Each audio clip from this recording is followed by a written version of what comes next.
smell of recycled air mixed with alien sweat hit David Ross the moment he walked through the sliding doors. Haven's Rest wasn't the cleanest bar in this sector of space, but it was the only one that served real alcohol instead of synthetic substitutes. After 3 months hauling cargo between dead-end colonies, he needed something that would actually burn going down. The trading station buzzed with activity even at this late hour. Merchants from a dozen different worlds crowded around small tables, speaking in languages that sounded like everything from bird songs to grinding metal. David had learned to recognize most of the major species during his years as a cargo hauler, but some of the creatures in here tonight were new to him. He pushed through the crowd toward the bar, ignoring the curious stares that followed him. Humans were still rare this far out in the frontier territories. Most aliens had heard stories about Earth's people, but few had actually seen one up close. Some whispered to their companions as he passed. Others just watched with the kind of cautious interest, usually reserved for dangerous animals. The bartender was a friendly-looking creature with 4 arms and skin that shifted between blue and green depending on the light. She smiled when David approached, revealing rows of sharp teeth that probably weren't meant to be threatening, but definitely looked it. "What can I get you, human?" she asked in accented but clear standard. Her voice had a musical quality that reminded David of wind chimes. "Whatever passes for whiskey around here," David said, settling onto a stool that creaked under his weight. Most furniture in mixed-species establishments wasn't built with human bone density in mind. The bartender poured something amber into a glass and slid it across the bar. David took a sip and winced. It tasted like liquid fire mixed with engine oil, but it had the right kind of kick. He was already feeling more relaxed when the shouting started. Near the back of the bar, 4 aliens had surrounded one of the smaller tables. David recognized the species immediately. The biggest was a Korthak, a reptilian race known for their size and bad temper. Standing nearly 8 feet tall with scales like armor plating, he looked like he could bench press a small shuttle. Next to him stood a Velian, all lean muscle and nervous energy, with the kind of reflexes that could snatch flies out of the air. The third was a Zephyrian, smaller but more dangerous, with poison glands that could paralyze most species with a single bite. The fourth kept changing, its shape shifting every few seconds as it cycled through different forms. A mimic, probably the most dangerous of the group since you never knew what it might turn into.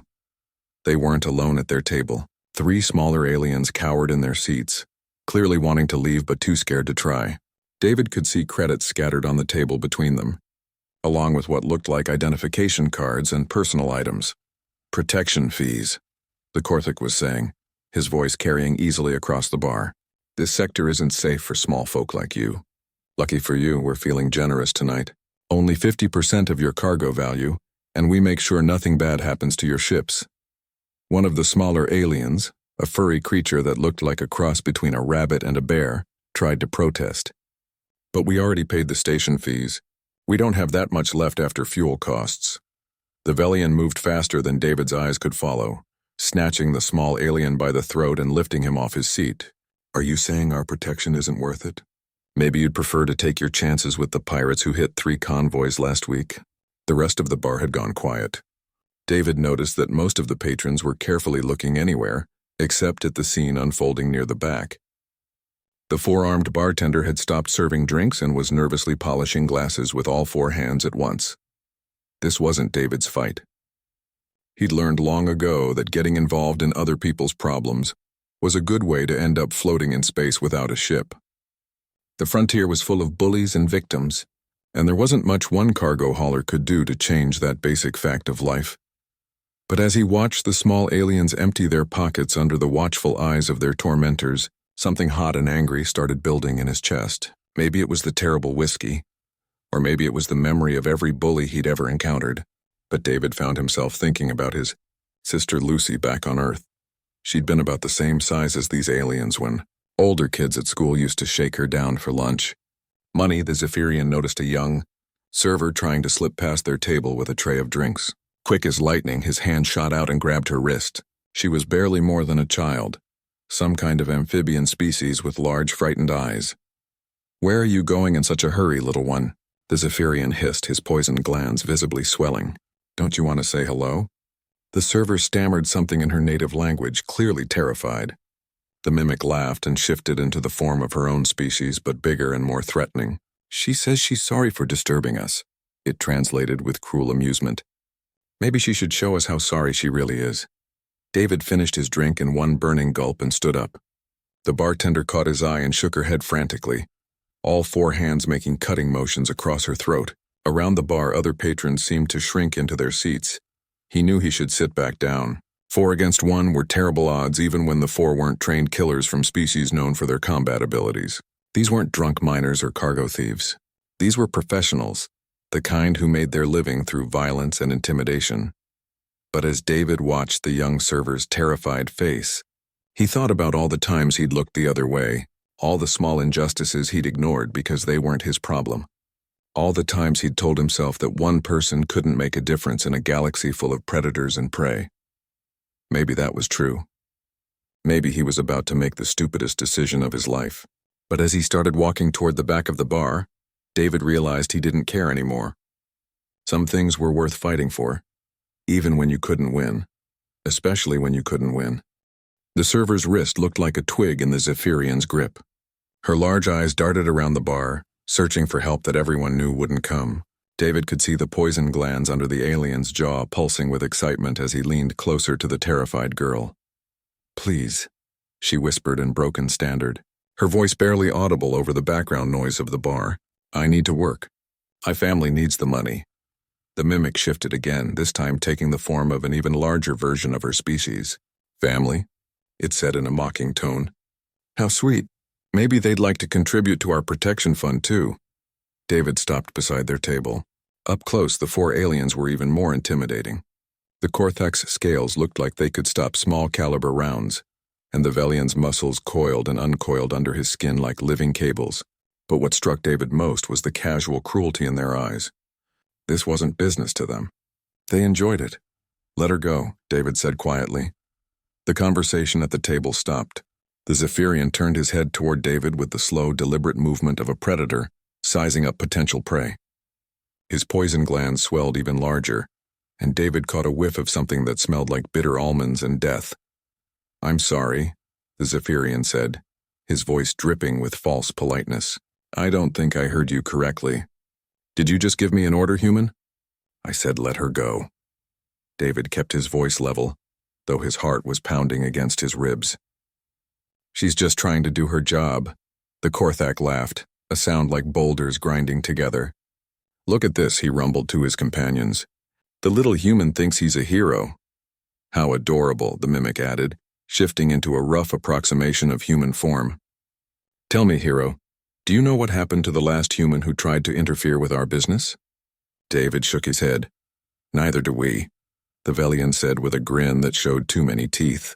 "We never found enough pieces to identify." The server looked up at David with a mixture of gratitude and terror. She understood that he was trying to help, but she also knew what these 4 were capable of. Around the bar, other patrons were starting to record the confrontation with their personal devices. Word of this would spread through the station within minutes. "You seem like a reasonable being," the Zephyrian continued, still holding the server's wrist. "So I'm going to give you a chance to walk away. Go back to your drink and pretend you never saw anything. Nobody has to get hurt tonight." "Except her," David said, nodding toward the server. The Zephyrian's expression hardened. "Except her," he agreed. "But that's not your concern, is it? She's not your species, not your problem." David thought about that for a moment. The alien was right, in a way. The server wasn't human. Her problems weren't his problems. He had his own life to worry about, his own cargo runs to complete. Getting involved in station politics was a good way to get banned from profitable trade routes. But as he looked at the girl's frightened face, David realized something important. It didn't matter that she wasn't human. It didn't matter that this wasn't his station or his business. What mattered was that someone was hurting someone else and he was the only one in position to do something about it. "You're wrong," David said. "She is my concern. Anyone who picks on someone smaller than them is my concern." The Zephyrian released the server's wrist and stood up. Even hunched over, he was taller than David, and his poison glands were now fully extended. "Is that so? And what exactly do you plan to do about it, little human?" David didn't answer. Instead, he gently took the server by the shoulders and moved her behind him.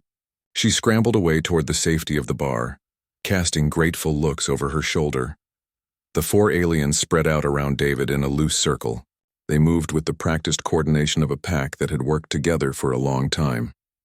The Korthak positioned himself directly in front, using his bulk to block David's view of potential escape routes. The Valiant circled to the right, his movements quick and jittery. The Zephyrian took the left side, poison glands ready to strike. The Mimic hung back, shifting between different threatening forms as it tried to decide which would be most effective. "Last chance, human," the Korthak rumbled. "Walk away now and we'll only break a few bones. Stay, and we'll make sure you don't walk anywhere ever again."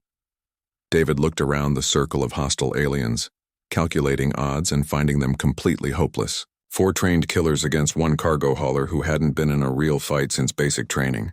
Even if he'd been at his absolute best, the outcome would be certain. And he definitely wasn't at his best after months of poor sleep and worse food. But sometimes the smart play wasn't the right play. "I'm not going anywhere," David said. The Korthak grinned, showing teeth like broken glass.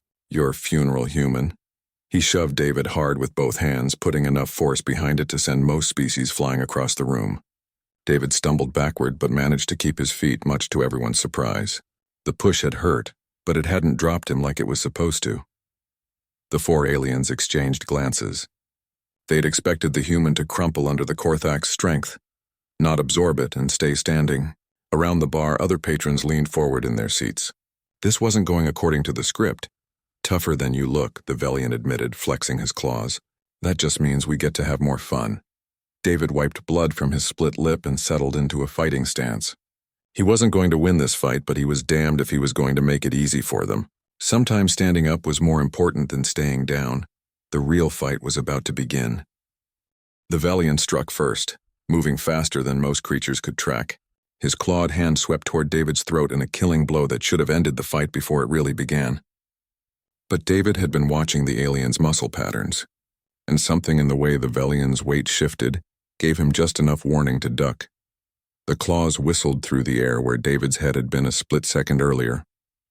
The Velian's momentum carried him past his target, and David drove his elbow up into the alien's ribs as he passed.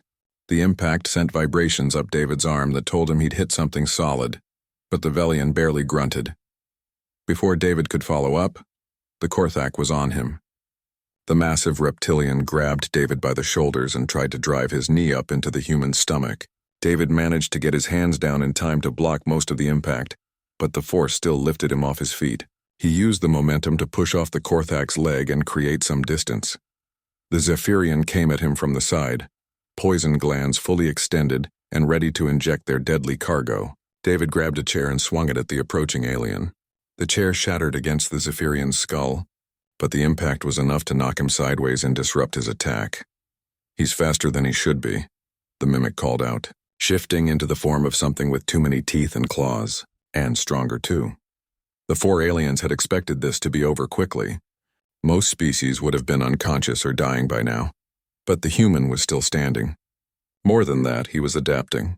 Each attack taught him something new about his opponent's fighting styles and capabilities. The Velian launched another speed attack, but this time David was ready for it. He stepped into the charge instead of away from it, catching the alien off guard. David's fist connected with the Velian's solar plexus, doubling him over. A knee to the face sent the speed fighter staggering backward, blue blood streaming from his broken nose. The Korthak roared in anger and charged like an enraged bull. David waited until the last second, then rolled aside. The massive alien crashed into a table, sending drinks and credits flying. David was back on his feet before the Korthak could turn around, and he drove his boot into the back of the reptilian's knee. The joint bent the wrong way with a wet popping sound, but the Zephyrian had recovered from the chair attack and was circling for another try. This time he managed to get close enough for his poison barbs to penetrate David's shirt. The venom burned like liquid fire as it entered his bloodstream, and David felt his left arm go numb almost immediately. Most creatures would have been paralyzed within seconds, but David's human metabolism processed toxins differently than other species. The poison slowed him down and made thinking difficult, but it didn't stop him. He grabbed the Zephyrian's extended poison glands and squeezed until the alien screamed. Their Mimic tried to take advantage of David's distraction by shifting into the form of a Korthak and attacking from behind. But David heard the heavy footsteps and spun around, catching the shapeshifter with a backhand that sent it crashing into the bar. Bottles rained down as the mimic struggled to maintain its current form. Around them, the bar had erupted into chaos. Some patrons were fleeing toward the exits, while others had climbed onto tables and chairs to get a better view of the fight. Personal recording devices captured every moment from multiple angles, broadcasting the confrontation across local networks and beyond. The Velian had recovered enough to rejoin the fight, but his broken nose was affecting his depth perception. He lunged at David with his claws extended but misjudged the distance. David caught his wrist and used the alien's own momentum to send him crashing into a support pillar. The impact left a dent in the metal and the Velian on the floor. The Korthak was back up despite his injured knee, using furniture and walls for support. He grabbed a heavy table and hurled it at David like a projectile. David couldn't dodge completely, so he went low and let the table pass over him. Splinters rained down as it shattered against the far wall. David's shirt was torn and bloody, his left arm still mostly numb from the Zephyrian's poison. But he was still standing, still fighting, still refusing to give up. Each alien attack taught him something new about their weaknesses and limitations. The Zephyrian's poison glands needed time to recharge between attacks. The Velian's speed came at the cost of power and endurance. The Korthak was incredibly strong but slow to change direction. The Mimic was dangerous but struggled to maintain complex forms under stress. Most importantly, they weren't used to opponents who could take damage and keep fighting. Their usual victims went down quickly, either from injury or fear. They'd built their reputation on overwhelming force and intimidation, not on sustained combat against determined resistance. David wiped blood from his eyes and grinned at his opponents. His lip was split, his ribs were probably cracked, and he could taste copper in his mouth. But he was still standing, and they were starting to look worried. "What's wrong?" David asked, his voice rough but steady. "I thought this was supposed to be fun." The four aliens regrouped, forming their circle again. But this time there was uncertainty in their movements. The human should have been dead or unconscious by now. Instead, he looked like he was just getting started. The Mimic shifted nervously between forms, unable to decide which would be most effective against this strange opponent. "How is he still standing?" it muttered. "He should be paralyzed from the poison alone." "Humans are tougher than they look," the Velian said, touching his broken nose gingerly. "But everyone has limits." David flexed his fingers, feeling strength slowly returning to his poisoned arm. Human biology was full of redundancies and backup systems that other species lacked. What would disable a Velian or cripple a Zephyrian just made him angry. "You want to find my limits?" David asked, settling back into his fighting stance. "Come and try." The real test was just beginning. Blood ran down David's forehead from a gash above his left eye, but his vision was clearing as his body processed the last of the Zephyrian's venom. The four aliens had spread out again, but their confidence was shaken. What should have been a quick beating had turned into a prolonged fight, and they were starting to show wear. The Velian's breathing was labored from his broken ribs. The Korthak favored his injured knee with each step. The Zephyrian's poison glands were swollen and empty, needing time to regenerate their deadly cargo. Only the Mimic seemed relatively unharmed, but its shapeshifting was becoming more erratic as fatigue set in. David wiped blood from his mouth and felt something change inside him. The careful defensive fighting was over. These four had made their choice when they decided to terrorize innocent beings for profit. Now they were going to learn why evolution had made humans apex predators on their homeworld. The Korthak charged first, his massive bulk shaking the floor with each step. But instead of dodging or backing away, David ran straight toward him. The alien's eyes widened in surprise as David ducked under his grasping arms and drove his shoulder into the reptilian's wounded knee. The joint collapsed with a wet crack, and the Korthak crashed to the floor with a bellow of pain. Before the others could react, David was moving again. The Velian tried to use his speed advantage, but David had learned to read his attack patterns. When the alien darted in with his claws extended, David was already turning, catching the Velian's wrist and using his momentum to slam him face first into a metal support beam.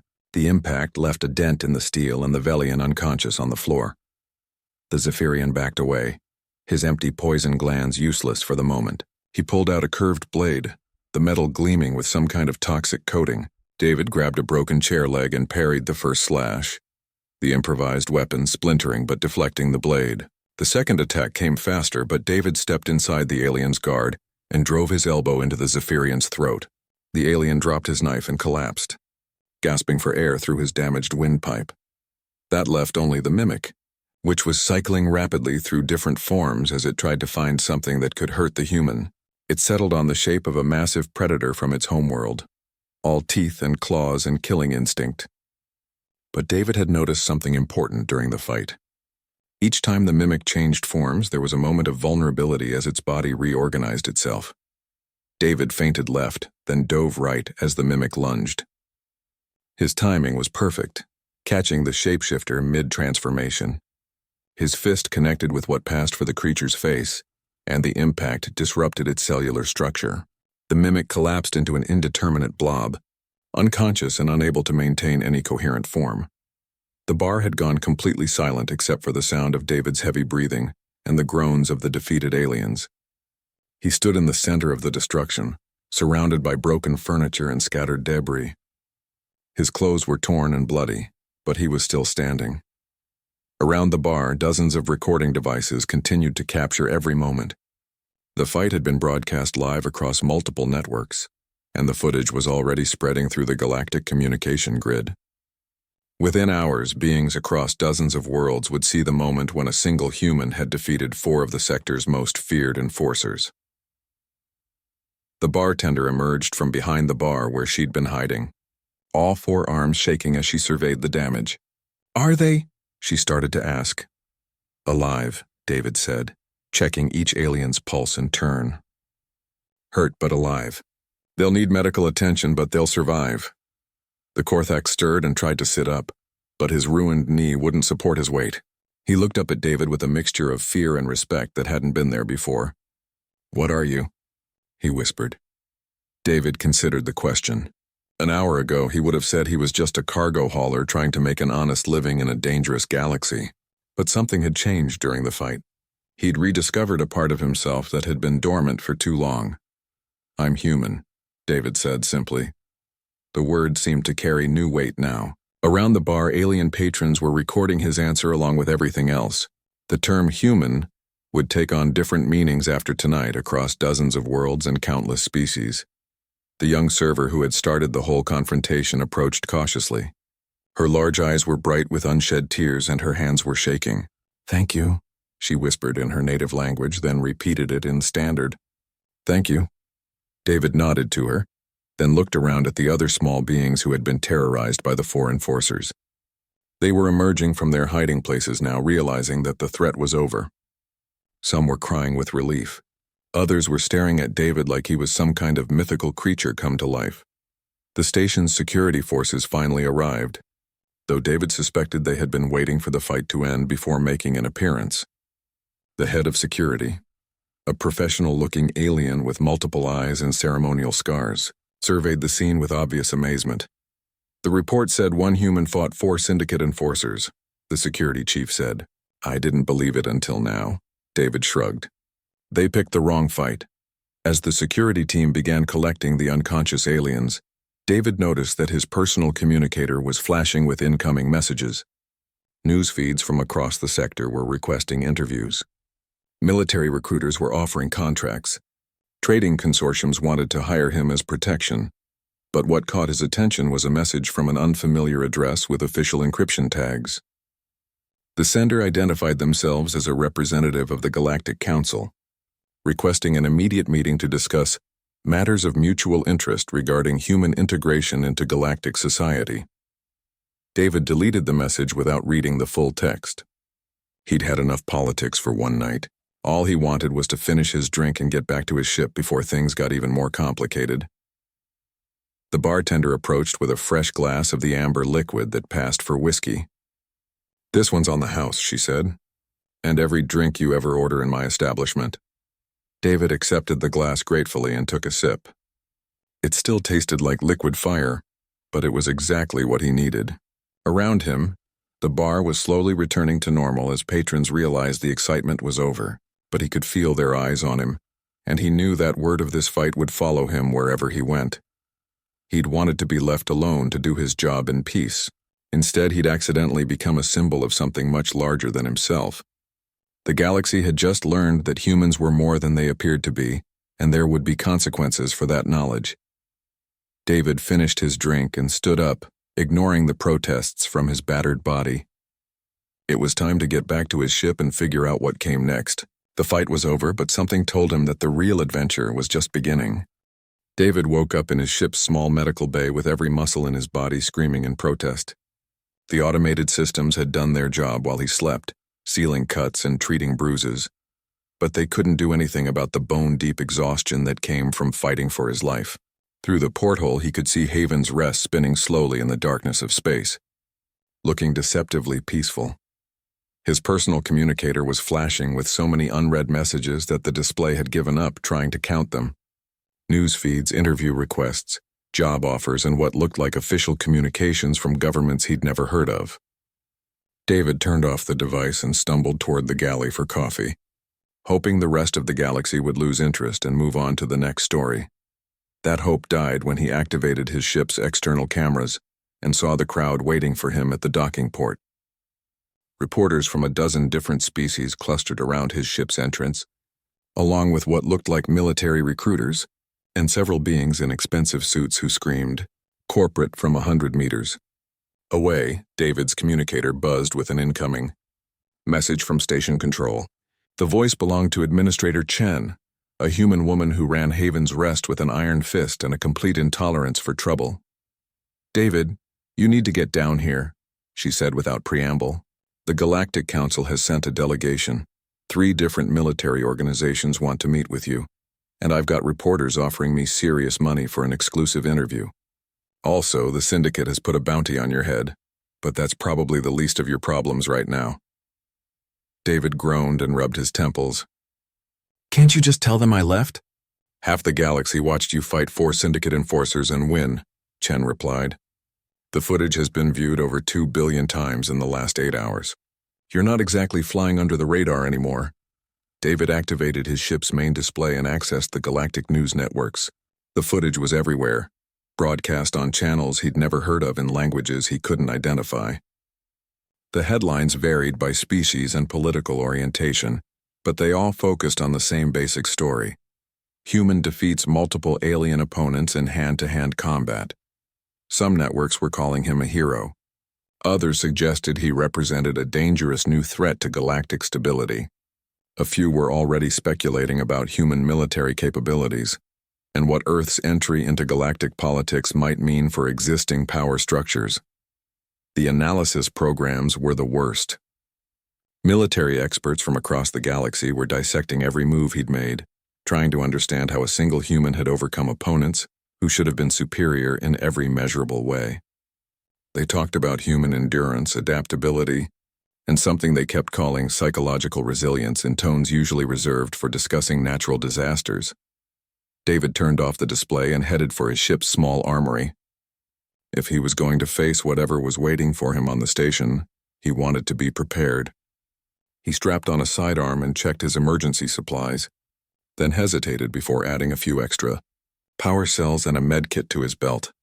The docking tube was crowded with beings from species he recognized and several he didn't. Camera operators pushed for better angles while reporters shouted questions in standard, in various alien languages. The military recruiter stood back from the chaos, watching David with professional interest. Mr. Ross, a female reporter with 4 arms and skin that shifted colors, pushed to the front of the crowd. "How does it feel to be the most famous human in the galaxy?" David ignored her and kept walking toward the station's main corridor. The crowd followed, their questions overlapping into an incomprehensible babble. "What did Earth teach you about combat? Are all humans as strong as you? Will you be returning to Earth to report on galactic conditions?" That last question made David stop. He turned to face the reporter who'd asked it, a tall alien with crystalline features and eyes like faceted gems. "What did you say? Will you be returning to Earth?" the reporter repeated. "Surely your government will want a full report on your encounter with galactic military forces." David stared at the alien. "What government? Earth isn't part of any galactic organization." The crystalline being looked confused. "But surely your world has been monitoring our communications? Your species' expansion into this sector suggests a coordinated exploration program." "My species' expansion?" David felt like he was missing something important. "I'm a cargo hauler. I work for myself, not for Earth. The crowd of reporters fell silent, and David could see them exchanging glances. Finally, the four-armed reporter spoke up. Mr. Ross, are you telling us that Earth has no knowledge of galactic civilization? That you're here without official government backing? That's exactly what I'm telling you, David said. I left Earth 5 years ago on a merchant vessel. As far as I know, most people back home think we're alone in the universe. The silence stretched until one of the military recruiters stepped forward. He was humanoid, but clearly not human, with pale blue skin and features that looked like they'd been carved from ice. This changes things significantly, he said in accented standard. If Earth is unaware of galactic civilization, then first contact protocols should have been observed. First contact protocols? David was starting to get a headache. What are you talking about? The blue-skinned alien gestured toward the crowd of reporters. The Galactic Council has strict rules about how advanced civilizations are introduced to the galactic community. There are procedures to follow, cultural exchange programs, gradual integration processes. What happened in that bar last night essentially announced your species' existence to the entire galaxy, without any preparation. David thought about that while the reporters continued to record every word. So what you're saying is that I accidentally made first contact between Earth and the rest of the galaxy by getting into a bar fight. That is precisely what we're saying, the alien confirmed. And now the Council has to decide how to handle a situation that has never occurred before. Administrator Chen appeared at David's elbow, looking harried. The Council delegation is waiting in Conference Room 7, she said, along with representatives from the Terran Trade Consortium, the Frontier Defense League, and the Independent Merchant Alliance. They all want to talk to you about your homeworld. David followed Chen through the corridors of Haven's Rest, noting how other beings stepped aside as he passed. Word of the bar fight had spread through the station, and now everyone knew what a human was capable of when pushed too far. Conference Room 7 was crowded with beings he didn't recognize, all wearing the kind of formal attire that suggested important positions in their respective organizations. They looked up as he entered, and David could see calculations running behind their eyes. How dangerous was humanity? How useful might they be as allies? How quickly could they be integrated into existing power structures? The being at the head of the table rose to greet him. She appeared to be the same species as the crystalline reporter, but older and wearing ceremonial robes that marked her as someone important. Mr. Ross, she said formally, I am Counselor Stonesinger of the Galactic Council's First Contact Division. We need to discuss your homeworld. David took a seat and looked around the table at faces that ranged from curious to calculating to openly predatory. Somewhere in the back of his mind, he realized that his simple decision to help a scared server had just changed the course of human history. Before we begin, Counselor Stonesinger continued, I must ask, does Earth have any knowledge of our existence? Any monitoring systems that might have detected galactic communications? David shook his head. Not as far as I know. When I left, most scientists thought the chances of finding intelligent life were pretty slim. There might be some radio telescope projects listening for signals, but nothing that would pick up your communications. A being that looked like a walking tree made a note on a crystalline tablet.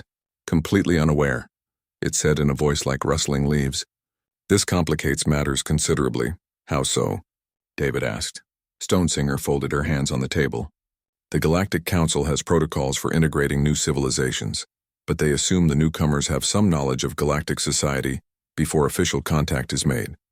Your species appears to have developed faster than light travel and begun exploring without any awareness that you were entering inhabited space. We developed FTL? David was genuinely surprised. When did that happen? The military recruiter from earlier stepped forward. Our intelligence suggests Earth achieved breakthrough propulsion technology approximately 18 months ago. Several human vessels have been detected in frontier sectors, though yours is the first to make significant contact with galactic civilization. David tried to process this information. He'd left Earth on a generation ship that took 3 years to reach the frontier territories, using conventional fusion drives. If Earth had developed real FTL technology, it meant everything had changed back home. This creates unique opportunities, said a being in an expensive suit who'd been silent until now. His species was unknown to David, but his predatory smile was universal. An entire civilization with no preconceptions about galactic politics, no existing alliances or trade agreements. A blank slate, as it were. What my colleague is trying to say, Stonesinger interrupted with a sharp look at the suit-wearing alien, is that Earth's situation is unprecedented. Most species have decades or centuries of gradual contact before joining the galactic community. Your world appears to have gone from isolation to active exploration in a very short time. David was beginning to understand the implications, and last night's fight basically announced to everyone that humans exist and can hold their own in a confrontation. More than hold their own, the tree being corrected. Your defeat of 4 Syndicate enforcers has been analyzed by military experts across the galaxy. The consensus is that human combat capabilities were significantly underestimated. The predatory alien in the suit leaned forward. Which brings us to the central question: what does Earth want from the galaxy? David almost laughed. I have no idea what Earth wants. I'm just a cargo hauler who got into a bar fight. I can't speak for my entire species. But you can speak about your species, Stonesinger said gently. Your actions last night demonstrated certain human characteristics that the galaxy finds interesting. Your willingness to fight despite overwhelming odds. Your ability to continue functioning despite injury and toxins. Your apparent compulsion to protect weaker beings even at personal cost.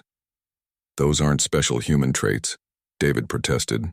Anyone decent would have done the same thing. The silence that followed his statement was telling. Finally, the tree being spoke up. Mr. Ross, in the recorded history of galactic civilization, there are fewer than 50 documented cases of beings voluntarily fighting against overwhelming odds to protect strangers of different species. You have just demonstrated behavior that most of the galaxy considers legendary. David stared around the table at beings who were looking at him like he was some kind of mythical creature. You're saying that what I did was unusual? Unprecedented might be more accurate, Stonesinger said. Which is why the Council needs to understand human civilization before your species becomes more widely known. The footage of your fight has been viewed by billions of beings across hundreds of worlds. Earth can no longer remain hidden from galactic society. The military recruiter stepped forward again. Mr. Ross, I represent the Frontier Defense League. We protect smaller civilizations from predatory species and criminal organizations like the Syndicate. Based on what we've seen of human capabilities, we would be very interested in discussing a mutual defense agreement with Earth. As would the Terran Trade Consortium, added another being. Human durability and adaptability would be invaluable in high-risk merchant operations. The Independent Merchant Alliance is also interested in establishing trade relationships, said a third voice. David held up his hands to stop the flood of offers. I appreciate the interest, but I can't make agreements for my entire planet. I don't have that authority. Then perhaps it's time to contact someone who does, Stonesinger suggested. The Council would be happy to facilitate communication with Earth's leadership. David thought about that. His actions in a frontier bar had apparently thrust humanity onto the galactic stage whether they were ready or not. Earth deserved to know what was happening, and to make their own decisions about how to respond. I'll need to send a message to Earth, David said finally, but it'll take weeks to reach them through normal channels. We can arrange for quantum communication, Stonesinger offered. Real-time transmission across any distance. Consider it a gesture of goodwill from the Council. As David nodded his agreement, he realized that his simple life as a cargo hauler was over. He'd become humanity's first ambassador to the galaxy, whether he wanted the job or not. And somewhere back on Earth, people were about to learn that they were no longer alone in the universe. All because he decided to help a scared server who reminded him of his sister. 3 weeks later, David stood in the observation deck of Haven's Rest and watched Earth's first official diplomatic vessel emerge from hyperspace. The ship was sleek and modern, incorporating technology that hadn't existed when he'd left home 5 years earlier. The sight of the blue and white Earth insignia on its hull made his throat tight with emotions he hadn't expected. The quantum communication with Earth had gone better than anyone had hoped. Once the initial shock wore off, Earth's leadership had responded with the kind of practical efficiency that David remembered from his homeworld.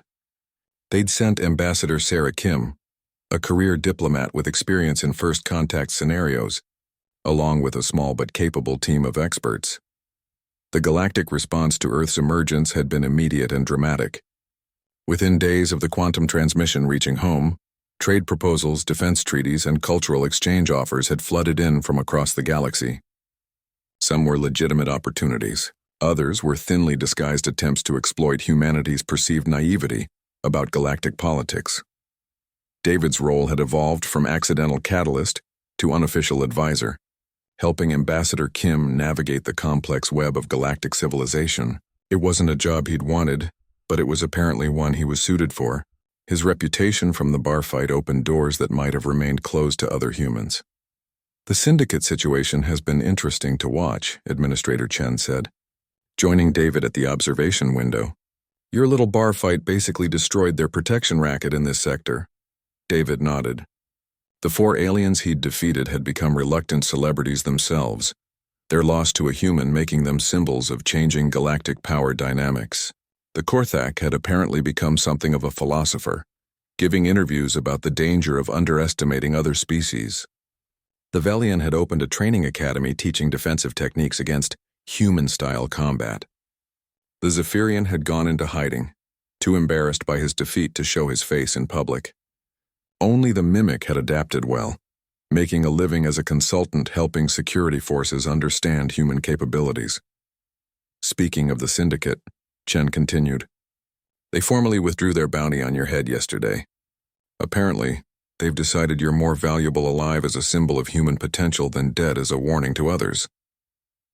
David watched the Earth ship dock with practiced precision. Ambassador Kim had transmitted ahead that she wanted to meet with him before beginning formal negotiations with the galactic powers. There were things about humanity that couldn't be learned from diplomatic briefings or cultural databases. The meeting took place in the same conference room where David had first encountered the Galactic Council. This time the atmosphere was different. Instead of the predatory calculation he'd sensed before, there was genuine curiosity and respectful caution. Word had spread about human capabilities, but also about human nature. Ambassador Kim was a small woman with sharp eyes and graying hair, the kind of person who radiated competence and authority despite her modest appearance. She listened carefully as David recounted the events of the past month, asking pointed questions about galactic politics and power structures. The military recruitment offers worry me, she admitted during a private moment. Earth isn't ready for the kind of conflicts that seem common out here. Maybe that's exactly why they want us, David suggested. Most galactic civilizations have been playing by the same rules for centuries. Humans don't know the rules, so we make up our own. Kim nodded thoughtfully. The preliminary reports suggest that human psychology is fundamentally different from most galactic species. Our willingness to take risks, to fight against overwhelming odds, to protect strangers at personal cost. These behaviors are considered exceptional rather than normal. David had been thinking about that same issue. Maybe it's because we evolved on a death world. Most species here come from planets where cooperation was the key to survival. On Earth, sometimes you had to fight or die. That may be part of it, Kim agreed. But I think it goes deeper. Most galactic species seem to accept hierarchy and predetermined roles. Humans have always believed that individuals can change their circumstances through effort and determination. Their conversation was interrupted by Counselor Stonesinger, who entered with a formal document crystallized in some kind of permanent medium. Ambassador Kim, the Council has prepared a preliminary integration proposal for humanity. It outlines a gradual process of cultural exchange, trade development, and mutual defense agreements. Kim accepted the document and scanned its contents quickly. Her expression remained neutral, but David caught the slight tightening around her eyes that suggested concern. This is very generous, Kim said diplomatically. But I notice it assumes Earth will be joining existing galactic structures rather than participating as an equal partner in creating new ones. Stonesinger's crystalline features shifted. In what might have been surprise, most new civilizations are eager to benefit from established systems. Are you suggesting humanity wishes to modify existing arrangements? I'm suggesting that humanity might bring perspectives that could improve those arrangements for everyone, Kim replied smoothly. Our preliminary analysis suggests that galactic civilization has been remarkably stable for several millennia. Perhaps too stable. David watched the exchange with interest. Ambassador Kim was doing exactly what he'd done in the bar, but on a diplomatic level. She was refusing to accept predetermined roles and outcomes, insisting on humanity's right to participate as equals rather than junior partners. Over the following days, Word spread through the galaxy that humanity was not going to be a passive addition to galactic civilization. Earth's representatives asked uncomfortable questions about trade inequalities, challenged assumptions about military necessity, and proposed solutions to problems that most species had simply accepted as unchangeable. The response was mixed. Progressive species welcomed humanity's fresh perspective on ancient problems. Conservative factions worried about disruption to systems that had worked for thousands of years. Military organizations were divided between excitement about human capabilities and concern about human unpredictability. But the most significant change was among the smaller, weaker species that had been marginalized by galactic society. The story of a human fighting to protect a server had resonated across hundreds of worlds. For the first time in centuries, the powerless had a patron who would stand up for them without expecting anything in return. David found himself at the center of this transformation. Delegations from small worlds sought him out, asking for advice on how to stand up to oppression. Trade consortiums wanted his endorsement for fair dealing practices. Even the Galactic Council began consulting him on policies affecting frontier territories. "You've become a symbol," Ambassador Kim told him during one of their regular briefings. "Not just of human capabilities, but of the idea that individuals can make a difference. That's a powerful concept in a galaxy that has forgotten how to change." David looked out at the stars surrounding Haven's Rest, thinking about how much his life had changed since that night in the bar. He'd set out to be a simple cargo hauler, invisible and unimportant in the vast galaxy. Instead, he'd become a catalyst for transformation that would affect billions of beings across hundreds of worlds. "Sometimes I wonder what would have happened if I'd just minded my own business," he said. Kim smiled. "But you didn't. That's what makes you human. And that's exactly what the galaxy needed to remember about itself." The server who had started it all, Lyra, had become something of a celebrity herself. She'd used her fame to establish a foundation, helping young beings from disadvantaged species get education and training opportunities. David had attended the Foundation's first graduation ceremony, watching as dozens of small beings received certificates that would let them build better lives. As he watched Earth's ship prepare for its return journey, loaded with trade agreements, cultural exchange proposals, and mutual defense treaties, David realized that his accidental role as humanity's first galactic ambassador was just beginning. Earth would need guides who understood both human nature and galactic politics as his species took its place among the stars. The galaxy was changing one bar fight at a time, and for the first time in his adult life, David was looking forward to what came next. He finished his drink and headed back toward his ship. There was work to do, and for once it felt like work that mattered. The universe was full of beings who needed someone to stand up for them, and humanity had just volunteered for the job. The real adventure was just beginning,